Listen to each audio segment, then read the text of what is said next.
Samantala, ilang palayan sa Pudtol, Apayao ang nagmistulang ilog at mga kabahayan naman ang binaharin. Yan at iba pang balita sa pagtutok ni Joel Fernandez. Sa mga larawang ito, nakuha kaninang umaga, nagmistulang ilog ang palayan sa bahagi ng San Mariano, Kabatacan, Pudtol, Apayao. Bunsod ito ng nararanasang pag-ulan na dulot ng shear line. Ilang bahay na rin ang binaha. Nagpaalala ang lokal na pamahalaan sa mga residente na maging alerto lalo na yung mga nasa high risk at flood-prone areas. Sa Santa Marcela, Apayao, as of 8:30 kaninang umaga, nasa 118 families na ang apektado ng pagbaha. Inilikas na ang mga apektadong residente. Sa Peña Blanca, Cagayan, hindi na madaanan ang sunken road sa Barangay Kibal dahil sa naitalang landslide.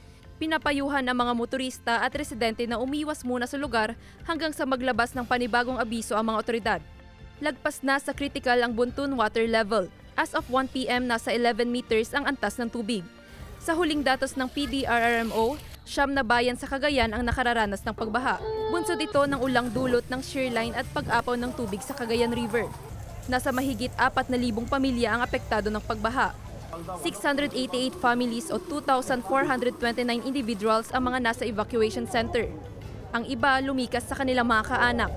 Naka-red alert ang Emergency Operations Center ng PDRRMO.